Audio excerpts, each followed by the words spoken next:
Hello, I am the Script Doctor, and welcome to the channel. In a change of pace, this week's episode of Star Trek Lower Decks goes off-brand from the series and Star Trek as a whole by not having an opening teaser. Why no teaser? Couldn't come up with a related or unrelated joke to shove in at the start, writers?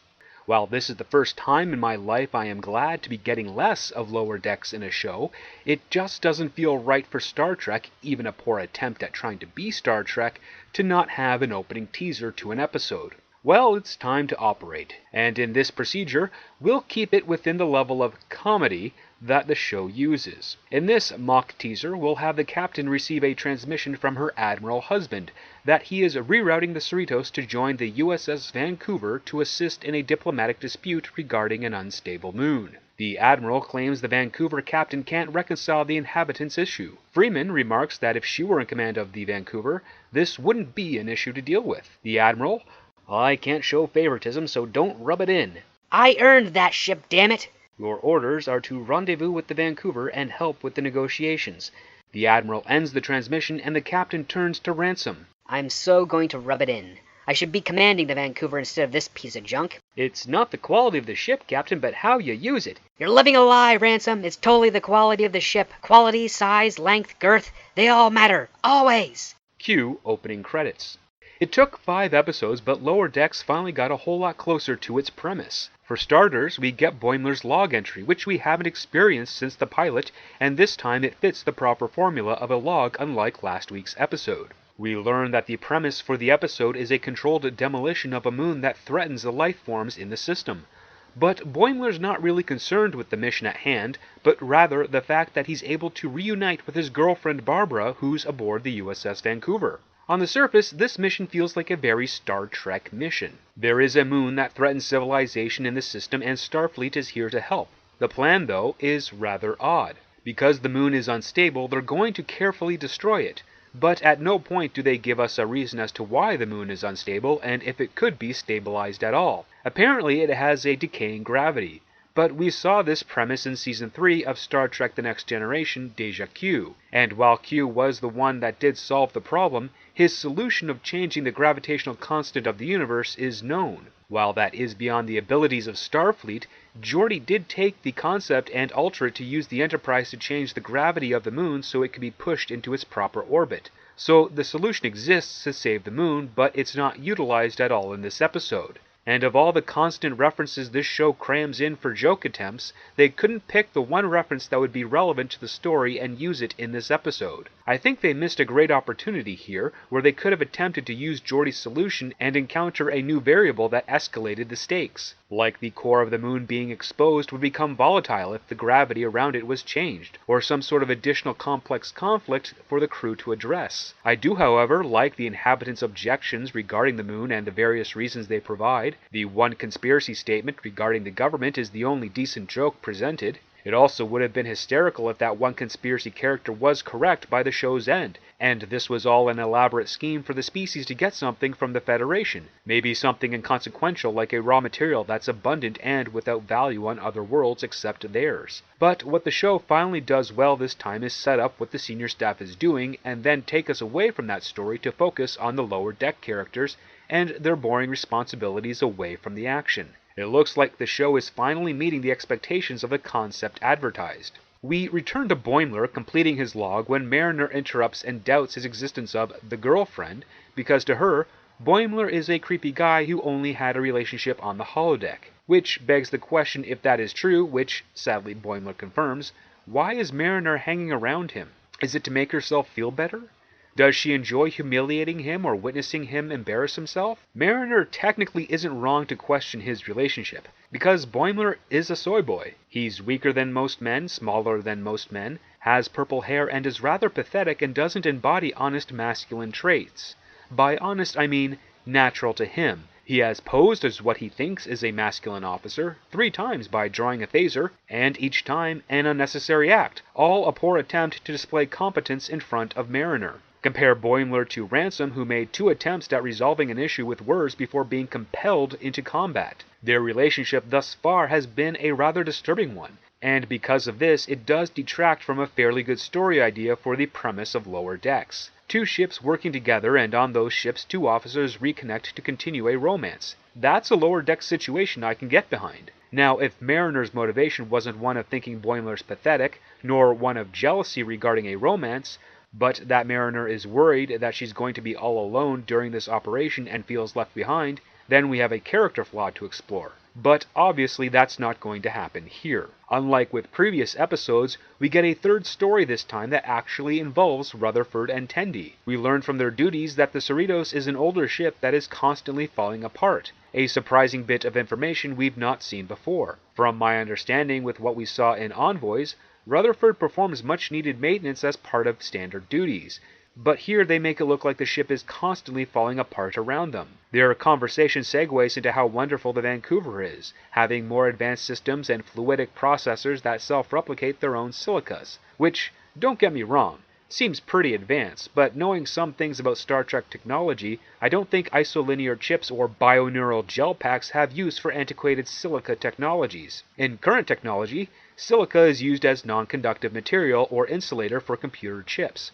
But for something like Star Trek, it just feels like they're using outdated terminology, which Star Trek has been known to do, especially in the 60s, referring to data storage methods as memory tapes. While I'm not bothered by it from that show because the frame of reference in the 60s regarding computer technology was far more limited compared to now, with all we learn in schools and have access to via the internet today, the writers have a much broader foundation of knowledge to work from so as to come up with newer terminology for the types of technology that could exist in this world. But I'm getting a tad off track here. Rutherford and Tendi's bit is a grass is greener on the other side story. Our Lower Decks team arrives aboard the Vancouver, which the animators use the same assets that we see on the Cerritos.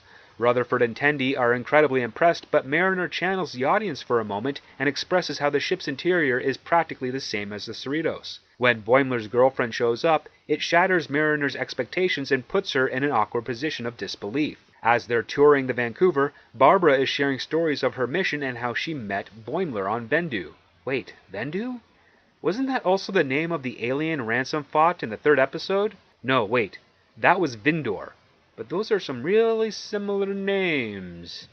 As Barbara compliments Boimler to Mariner's dismay, Jet, no, not that one, a new character also named Jet, pops in to swoop Barbara off her feet. Boimler is jealous and insecure with their friendliness, and when Mariner asks how she knows Jet, we learn that they used to date, but she finds Bradward, far more alluring than Jet. Barbara breathes in Boimler's scent before she has to take off to perform her duties in engineering. Mariner admits that Barbara is great and thinks any woman liking Boimler is questionable, and so makes it her mission to expose Barbara as something other than a normal, wonderful woman. With the character development we're seeing here and the relationship dynamics, we have a solid Lower Decks type of story. A shame it took 5 episodes for a show about the lower decks of a starship to actually address issues that fit the setting of the lower decks. But once we cross those first 5 minutes, we know that Mariner's goal is to expose the truth behind Barbara. She's too good to be true and thus too good for Boimler. To be fair, she's not wrong in that assessment.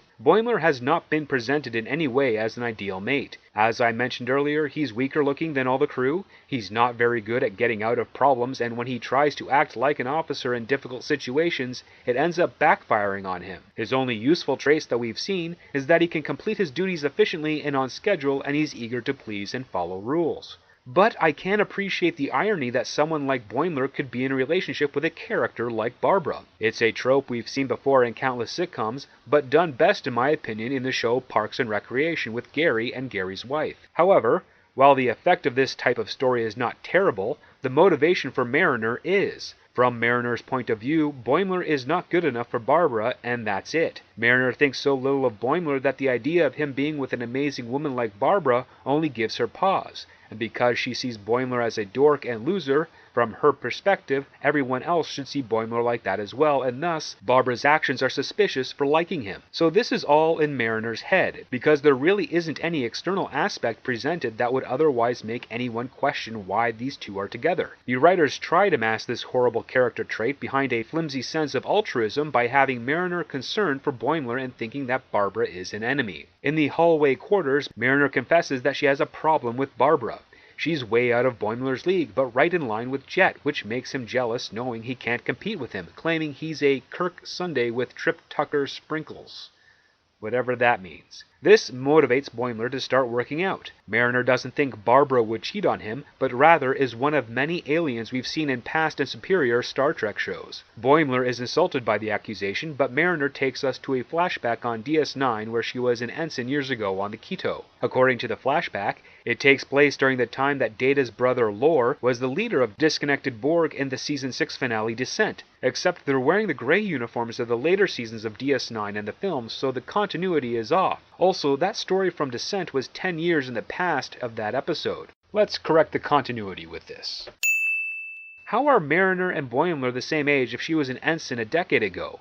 Is Boimler in his 30s and still an ensign? Is he the Cerritos' Harry Kim? Oh my Yoda, Boimler might be the Cerritos' Harry Kim! It makes sense. He's a young, hopeful ensign who wants to do good, plays an instrument because of his mom, sucks up to his female captain who craps on him, and is humiliated on a daily basis. He has a friend who was of a higher rank that was demoted. His friend has a lot of knowledge, kind of a rule breaker, and is really good at a plethora of skills useful in Starfleet. So whereas Mariner is Wesley Crusher meets Michael Burnham, Boimler is a white, purple-haired Harry Kim.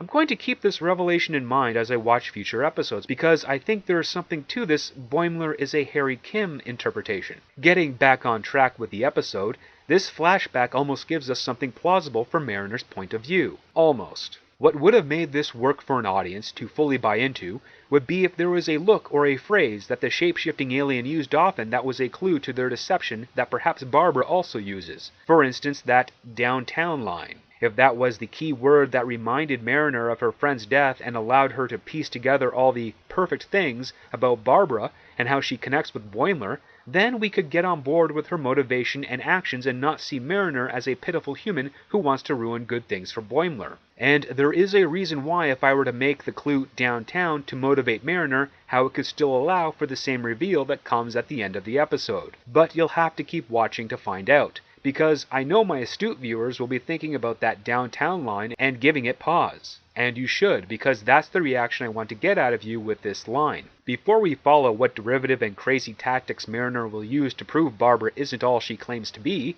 we touch base with Rutherford and Tendi, who for reasons not yet revealed, are asked by the chief engineer Ron Docent to run diagnostics on their simulator mainframe, and in exchange they can keep a T-88 scanning diagnostic device. Tendi is so excited she slaps Docent and quickly apologizes as she was only making sure it wasn't a dream. They swung for the fences with this joke, and in any other series with better defined characters I think it could work. But for a couple of Starfleet officers that get giddy over new scanning equipment and ship designs, to have one of them assault another officer, especially one of higher rank, doesn't feel consistent to me. Speaking of inconsistencies, Boimler is worried about losing Barbara to Jet because the script says so. Not because Barbara has shown any legitimate interest in Jet, or has brushed him aside at every opportunity to spend time with Jet. Nope. Just Jet being around is enough to motivate Boimler to take action to save a relationship that isn't really in any jeopardy. On the other side of this action, Mariner decides to begin her endeavor to expose Barbara. Boimler shows up in a science lab to see Barbara as they lay out their plans for the system. And while he's showing off how he's dating Barbara, Mariner sneaks in and emits a pulse wave from her tricorder designed to disrupt positronic brains. This annoys the science team, and Mariner crosses off android as a possible explanation for Barbara. This is not bad. Mariner having an obsession is a good flaw, and this scene starts a series of attempts where each speculation she has proves false. We're taken to some back room where Mariner, currently strung out, has put together a very, very antiquated conspiracy wall. On this wall we see George and Gracie from Star Trek IV, the Duras sisters, a Cardassian, a Romulan that was originally a Vulcan ambassador, Lal in her protoform, the Salt Vampire, and Bigfoot. She eliminates androids and the Dolphins from her list, but postulates that she could be a Cardassian spy, transporter clone, or a Suliban. However, this show takes place in the 24th century. If Barbara was an alien posing as a human, is that really a bad thing? There's nothing wrong with interspecies relationships. Worf was with Jadzia, Sarek was with Amanda, and B'Elanna's parents were human and Klingon.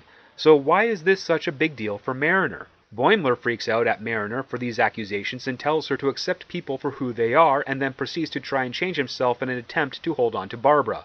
Because that's the easy joke. and it is also an artificial conflict. There has been nothing established to be a cause for Boimler to truly behave in this way. Jet hasn't done the cliche thing and take Boimler aside and suggest that he's going to steal Barbara back. Barbara hasn't forgotten about Boimler in any sense, so this is all being done to allow the writers to deliberately embarrass Boimler. Cut to the mess hall where Boimler shows up wearing a computer extrapolation of an outfit based on the coolest people in Earth's history.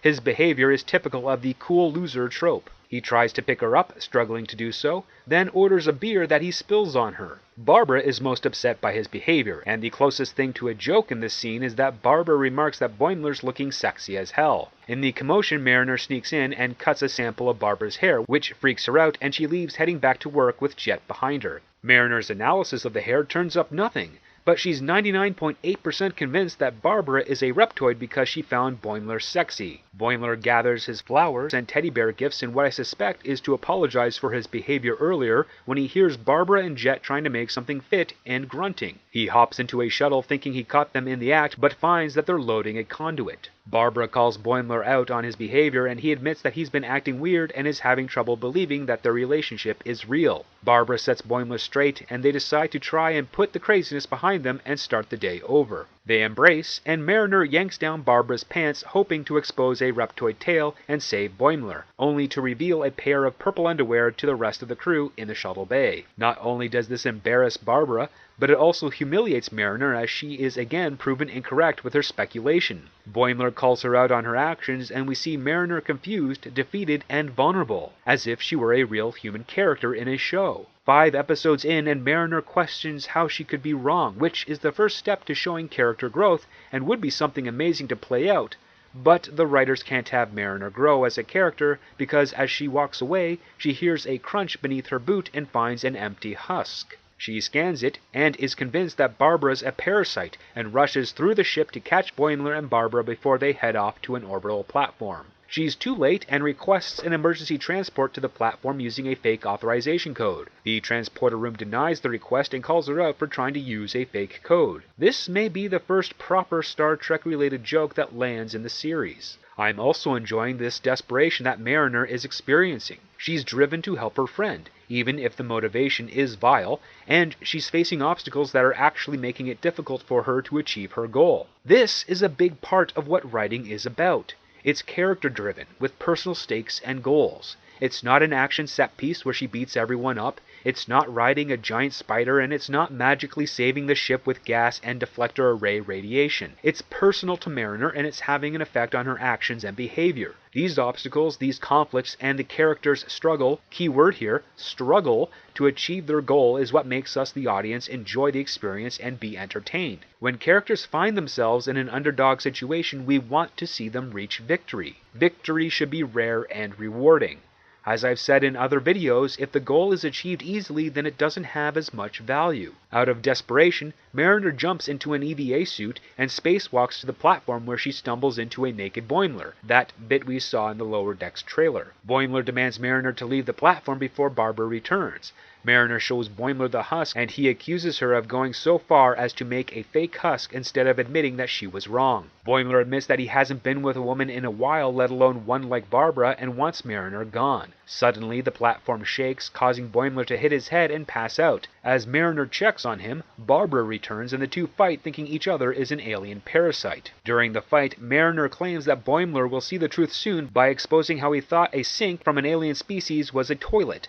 Barbara then exchanges a story where Boimler accidentally grabbed an alien's egg sac thinking it was their hand, and the two start laughing. Cut to some time later where the two have bonded over Boimler's embarrassing moments and determined that neither one of them are parasites. Barbara insists on being scanned, and Mariner confirms that she's human, but her tricorder detects a parasite on the platform. They examine Boimler and find the parasite on the back of his head. They remove it, and after some study, learn that it reproduces by making their hosts chemically irresistible to potential mates. This disappoints Boimler as he thinks his entire relationship was because of the parasite. Barbara reminds him that she's not only into guys because of their pheromones, and then proceeds to break up with him. As she leaves to study the parasite in further detail, she reminds Mariner of their plans next month, where Mariner remarks with their downtown line.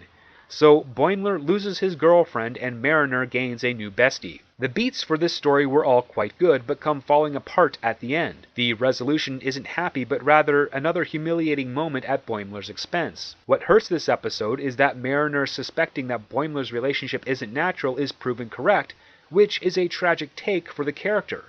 But it didn't have to be. This could have been played out in a lot of the same ways with just a little tweak. That tweak going back to when I brought up the shapeshifter and the downtown keyword. The reason I suggest, in a reworking of this story, that downtown be the keyword for Mariner to think Barbara is a shapeshifter is because the original shapeshifter she encountered could have used it in the flashback. But why it would work in this situation is because Barbara doesn't use the word, but rather Jet does. Thus, the motivation for Mariner's actions come from her not entirely paying attention or properly remembering the situation where her friend's face was melted off. Bring up this revelation on the platform where Mariner calls out Barbara in front of Boimler for being a shapeshifter and saying downtown like the last one, and Boimler can yell at her that it was Jet that said downtown and not Barbara. Have Mariner stop in her tracks, and the three realize that maybe Jet is the one that's the shapeshifter. He's handsome, strong, friendly, all the things that lined up with Mariner's encounter on DS9. Have the two of them expose Jet as the shapeshifter, but unlike the other one we saw,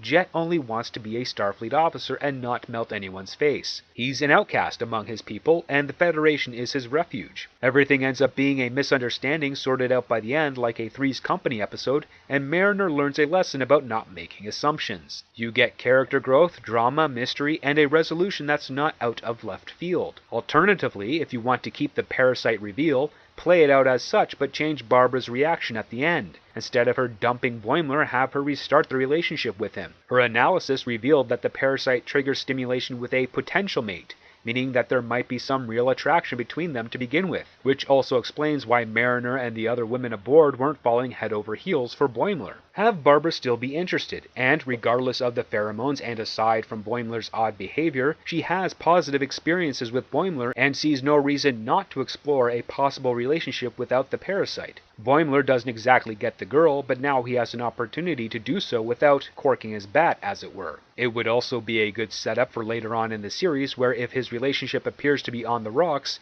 he seeks out that parasite to use it to keep Barbara. You could have another episode with that gimmick and use it to explore Boimler getting over his insecurities when relationships have those little bumps along the way. Speaking of bumps, Rutherford and Tendy's story is bumpy as hell. They get to use those T-88 scanners, and the Vancouver engineer puts them in a competition to keep one if they complete the job the fastest. This all ends up being a ruse from the chief engineer, Ron Emmanuel Docent.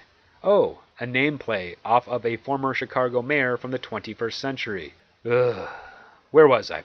Oh yes, the chief engineer wants off the Vancouver and on the Cerritos because the workload and stress is too great for him to handle, and he plans on swapping with Rutherford and Tendy. They realize that as great as the Vancouver is, they don't want to leave the Cerritos or their friends and get into a conflict with Docent trying to stop the transfer request. With Rutherford recording Docent's actions and using it as blackmail, they're able to remain on the Cerritos and get a T-88 each to take back with them. Later, we learn that both Tendy and Rutherford stole several of the T-88s for their ship, and all of this is behavior unbecoming of a Starfleet officer. Especially these two, which, aside from their own quirkiness and Tendy's position on the ship changing from medical to engineering and back again, is still out of character. And why would they need to steal a bunch of T-88s? They just need its replicator pattern, which they could request from the Vancouver. Why the exclusivity? The entire T-88 aspect and desire for that tool feel unnecessary to the grass is always greener story. There's a moment where they talk about the Vancouver's warp drive, the doors, and the comfort on the ship. That's enough to make them desire the ship, but finding that there is a charm to the Cerritos that the Vancouver doesn't have, which inspires them to want to stay. Instead, the T-88 aspect of this story makes it more about the toys, the possessions, and material things that aren't really as big a factor or priority to Starfleet officers as they are to us in the present. While I do have my issues with this episode, I will say that it is on par with Episode 3. Mariner shows some vulnerability and potential,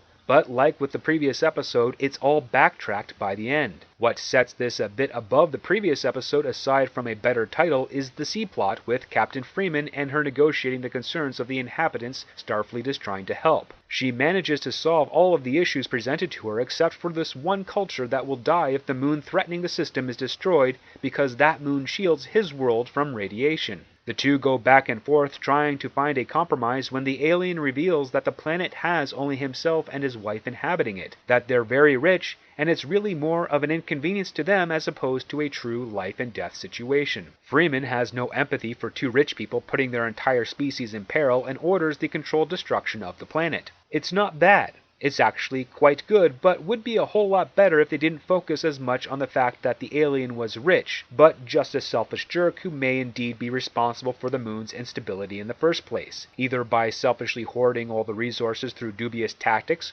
or building an elaborate home that changed the mass of the moon, causing it to fall into another planet. Something that tackles more of an individual's behavior instead of an ideology. I will give it to the writers, they almost pulled one off here. Two good concepts for a show between our Lower Decks characters, and a nice ticking clock dramatic problem for the senior staff to address in the background. All things I was expecting to see in a show like Lower Decks. Too bad they tripped over themselves with the execution. If you enjoyed this video, please like, share, and subscribe. If you have anything to add to this episode, please leave a comment below. Thank you for watching, and never forget, it all starts with the script.